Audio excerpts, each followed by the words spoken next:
Chuck McGill did nothing wrong. He was the best character in Better Call Saul by far. He's a real antagonist, unlike that soy boy Lalo Salamanca. He can actually come up with a revenge plan that makes sense and works, not whatever comic book bullshit this was.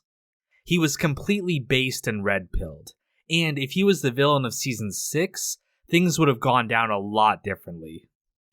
How? Howard? Howard, you need to leave. Alright, I admit I'm memeing here. Chuck is of course a flawed human being, like everyone else on the show. He let his insecurities and jealousy of his own brother destroy his life, both literally and metaphorically. But I think that many fans of the show dislike Chuck for all the wrong reasons. They don't like him because he's arrogant, deceitful, and most of all, because he's mean to Jimmy. They blame him for Jimmy's downfall, saying that it was his sabotage of Jimmy's career that set him on the path to becoming Saul Goodman. But not only was Chuck 100% right about Jimmy, blaming Chuck for Jimmy's decisions is entirely missing the point of the show. So, in this video, let's examine Chuck McGill, and why he was right all along. You have to know, on some level, I know you know I'm right. You know I'm right! Chuck McGill is Jimmy's older brother, and in many ways his polar opposite. Where Jimmy starts out as a two-bit criminal, Chuck is a straight-laced lawyer. Where Jimmy is a clown, Chuck is respected as a serious professional. And where Jimmy is constantly breaking the rules, Chuck adheres to the law like a religion. The law is sacred! If you abuse that power, people get hurt. This is not a game! Before the series started, Chuck got Jimmy out of jail time after he served some kids some chocolate ice cream. However, in return, Jimmy agreed to give up his scamming ways and move to Albuquerque where Chuck was building a legal practice. Jimmy got a job in the mailroom of Hamlin McGill, keeping to his promise to never again be Slippin' Jimmy. Eventually, Jimmy passed the bar exam by taking online classes at the University of American Samoa on his own time. Chuck was shocked that Jimmy had managed to become a lawyer all on his own. However, when Jimmy wanted to work at HHM alongside Chuck, Chuck refused to allow it. Instead of telling Jimmy directly, though, he had Howard, one of his partners, take the blame for not hiring him at the firm. Instead, Jimmy began a solo practice and started doing low-paying public defender work, eking out a meager existence. Around this time, Chuck separated from his wife, Rebecca. We aren't told why, but afterwards he began to develop a sensitivity to electromagnetism. Though the condition was psychosomatic, as it grew worse and worse, he stopped going into work and removed all electronics from his house. At the start of the series, he's basically a shut-in, completely dependent on Jimmy to bring him supplies every day. Eventually, Jimmy learns the truth about Chuck's sabotage of his career at HHM. Outraged at this betrayal, Jimmy cuts ties with his brother. He even goes further when Chuck manages to steal Kim's client, Mesa Verde. Jimmy secretly takes documents from Chuck's house while he's passed out and sabotages them, resulting in a legal mess for Mesa Verde and them leaving the firm to go with Kim. Knowing full well that Jimmy sabotaged him, Chuck orchestrates a confession from him and later baits him into committing a crime to try and destroy the evidence. This results in Jimmy being arrested and having to go in front of the bar to defend his license to practice. The evidence is very damning to Jimmy, but he manages to trick Chuck into having a meltdown in front of the bar and giving a paranoid rant against Jimmy's actions. Chuck is humiliated, and in the end, Jimmy is only suspended for a year. After the hearing, Chuck's mental state continues to deteriorate after a number of setbacks. He has a falling out with Howard and is forced out of the firm. His sensitivity returns full blast, and with no one in his life and nothing else to live for, Chuck kills himself by setting his house on fire with a lamp. Now, Chuck is characterized very villainously throughout the series. Not only does he stand against Jimmy's chances of getting hired at HHM, he's also a very unlikable person. He's judgmental, constantly thinking that Jimmy's up to no good. He's also very arrogant. He believes that he's better than other people, and when he's put into stressful situations, he reacts very harshly to any sense of criticism. Mistakenly changing 1261 to 1216 would be the most natural thing in the world. It could certainly happen to me. I did not make a mistake. Part of the reason why Chuck is so hostile to Jimmy is his jealousy. Chuck worked hard his entire life, becoming a successful lawyer and always playing by the rules. However, as perfect as a person he tried to be, he was always jealous that Jimmy was able to easily charm people and be likable in a way that he was not. When their mother is on her deathbed, her last words were asking for Jimmy, not Chuck, who was sitting right there next to her. His parents' constant preference for Jimmy, despite his wrongdoings, really made Chuck envious of his younger brother. This is why when Jimmy becomes a lawyer, Chuck is secretly furious. Being a successful lawyer was the one thing Chuck had going for him that put him above other people. Despite how likable Jimmy was, at least he was a 2-bit scam artist. However, when Jimmy passes the bar, Chuck can't stand the idea that Jimmy could consider himself on the same level as him. I worked my ass off to get where I am. And you take these shortcuts and you think suddenly you're my peer?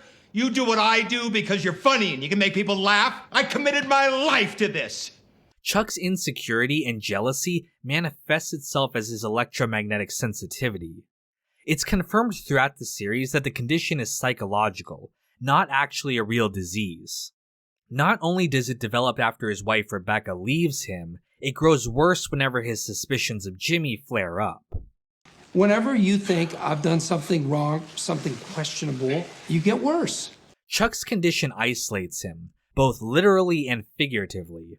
He loses his career, his friends and family, and is left in a dark, broken house.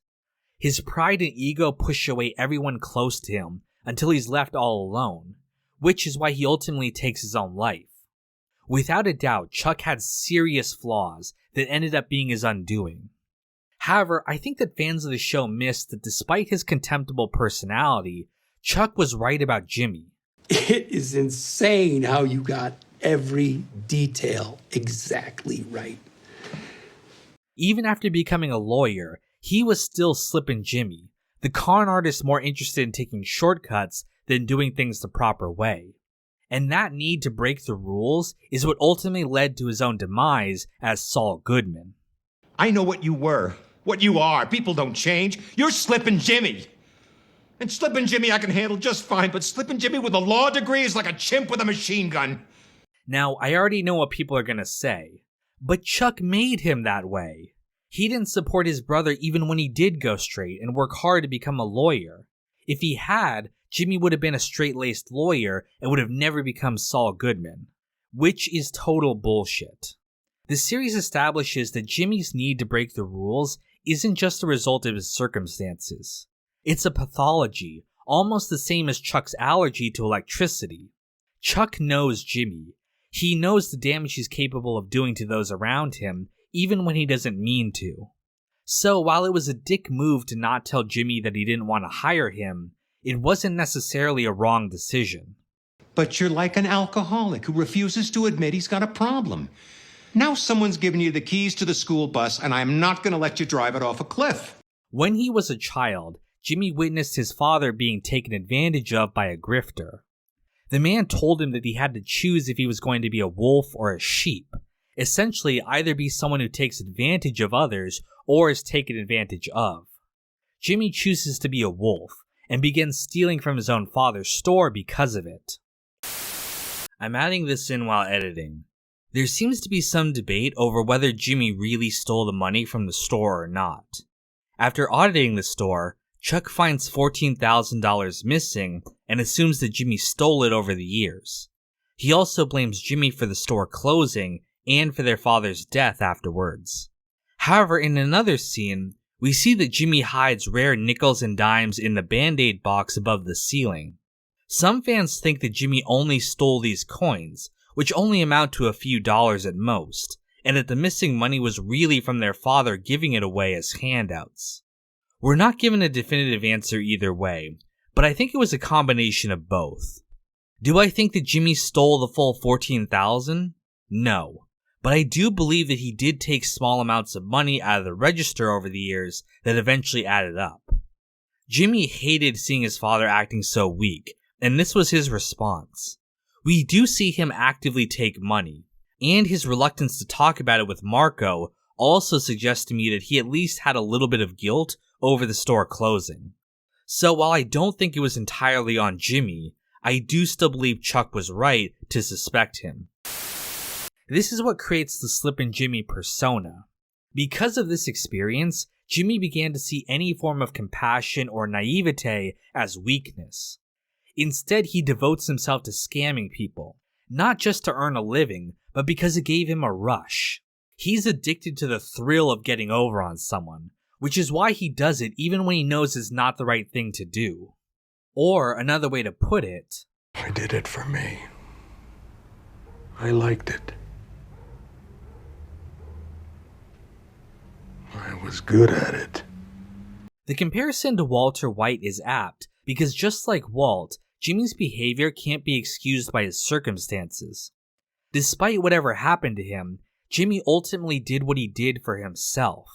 Even when he gets an opportunity to have the legitimate career he always wanted at Davis and Maine, he just can't play by the rules.